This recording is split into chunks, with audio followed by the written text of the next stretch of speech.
नमस्कार. बघा, पेरणीचा हंगाम अगदी तोंडावर आलाय आणि सगळ्यांच्या मनात एकच प्रश्न असतो, चांगल्या उत्पादनासाठी वाण कोणता निवडायचा? हेच सगळ्यात महत्वाचं पाऊल आहे, नाही का? तर आज आपण अशाच दोन जबरदस्त लोकप्रिय गव्हाच्या वाणांबद्दल बोलणार आहोत. एक आहे फुले समाधान आणि दुसरा GW496. चला तर मग बघूया यातलं सगळं काही. अगदी बरोबर. हाच तो प्रश्न आहे जो प्रत्येक शेतकऱ्याच्या मनात येतो. बाजारात गेलं की इतके पर्याय दिसतात, मग आपल्या जमिनीला कोणता मानवेल, हवामानाचं काय आणि आपली गरज काय आहे, या सगळ्याचा विचार करता करता थोडा गोंधळ उडतोच. आणि म्हणूनच हाच गोंधळ दूर करण्यासाठी आज आपण फुले समाधान आणि GW496 या दोन एकदम भारी वाणांची समोरासमोर तुलना करणार आहोत. म्हणजे काय होईल की निर्णय घेणं एकदम सोपं होऊन जाईल. चला तर मग सुरू करूया यांची थेट तुलना. एक गोष्ट लक्षात ठेवली पाहिजे, दोन्ही वाण आपापल्या जागी एकदम बेस्ट आहेत, पण प्रत्येकाची स्वतःची अशी खास वैशिष्ट्ये आहेत जी त्यांना वेगळं बनवतात. बरं, आता हा तक्ता बघा. फुले समाधान म्हणजे आपल्या NIW 1994 हे महात्मा फुले कृषी विद्यापीठ राहुरीनं विकसित केले. तर GW496 आलंय जुनागडच्या गहू संशोधन केंद्रातून. आता पेरणीच्या वेळेबद्दल बोलूया.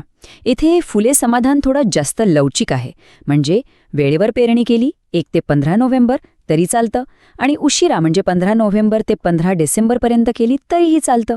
GW496 साठी मात्र वेळेवर म्हणजे ऑक्टोबर-नोव्हेंबरमध्ये पेरणी करणं उत्तम. पिकायला लागणारा वेळ दोन्ही जवळपास सारखाच घेतात, साधारण 110 ते 120 दिवस. आता येतो महत्वाचा मुद्दा, उत्पादन. फुले समाधान हेक्टरी 40-45 क्विंटल देतं, तर GW496 थोडं जास्त म्हणजे हेक्टरी 45 ते 50 क्विंटलपर्यंत उत्पादन देऊ शकतं. एकरी विचार केला तर साधारण 18 ते 20 क्विंटल. दाण्यांमध्येही फरक आहे.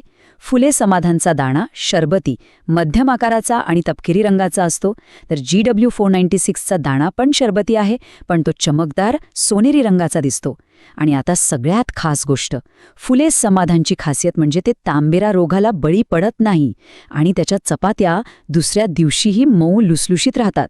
तर GW496 मध्ये प्रथिनं म्हणजे प्रोटीन्स भरपूर आहेत, त्याचा सुगंध छान येतो आणि चपात्यांसाठी त्याची क्वालिटी एकदम उत्तम मानली जाते.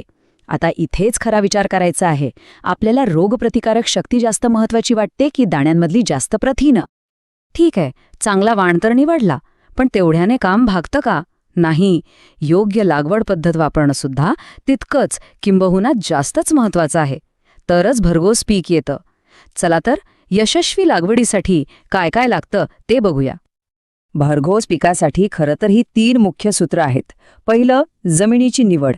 दुसरं, बीज प्रक्रिया. आणि तिसरं, पाण्याचं व्यवस्थापन. या 3 गोष्टी जर अगदी अचूक साधल्या गेल्या ना, तर उत्पादनात वाढ झालीच म्हणून समजा. तर यातला पहिला मुद्दा, जमिनीची निवड. गव्हाच्या पिकासाठी ना मध्यम ते भारी जमीन निवडणं सगळ्यात चांगलं. आणि हो, सगळ्यात महत्त्वाचं म्हणजे त्या जमिनीतून पाण्याचा निचरा चांगला व्हायला हवा.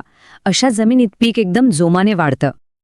आता दुसरा मुद्दा, आणि हा खूप महत्त्वाचा आहे, बीज प्रक्रिया. पेरणी करायच्या आधी बुरशीनाशकाची प्रक्रिया करणं विसरू नका. यासाठी कार्बेंडाझिम, थायरम वापरता येतं, किंवा जर जैविक पर्याय हवा असेल तर ट्रायकोडर्मा पण खूप प्रभावी ठरतं. यामुळे काय होतं की बुरशीजन्य रोगांपासून पिकाचं संरक्षण होतं. आणि एवढंच नाही, यासोबत ॲझोटोबॅक्टर आणि फॉस्फरस सॉल्युबलायझिंग बॅक्टेरिया म्हणजे PSB यांसारख्या जैविक खतांची प्रक्रिया केली तर पिकाच्या वाढीला एक वेगळाच जोर मिळतो. आणि तिसरं सूत्र म्हणजे पाणी व्यवस्थापन. जर जमीन मध्यम ते भारी असेल तर साधारणपणे 21 दिवसांच्या अंतराने पाणी देणं पुरेसं होतं. अर्थात प्रत्येकाच्या शेतात पाण्याची उपलब्धता वेगळी असते, जमिनीचा पोत वेगळा असतो, त्यानुसार सिंचनाचं नियोजन करणं खूप गरजेचं आहे. तर आतापर्यंत आपण बरीच माहिती बघितली, दोन्ही वाणांची वैशिष्ट्ये समजून घेतली, लागवडीचं तंत्रज्ञानही पाहिलं. मग आता या सगळ्या माहितीच्या आधारावर आपल्या शेतीसाठी नक्की कोणता वाण निवडायचा याचा अंतिम निर्णय कसा घ्यायचा ते बघूया. तर मग अंतिम निर्णय कसा घ्यायचा? बघा, एकदम सोपं आहे. जर परिसरात तांबेरा रोगाचा धोका जास्त असेल किंवा पेरणीसाठी थोडा लवचिक वेळ हवा असेल तर डोळे झाकून फुले समाधान निवडा. आणि हो, ज्यांना चपात्यात जास्त वेळ मऊ हव्या आहेत त्यांच्यासाठी तर हाच वाण आहे.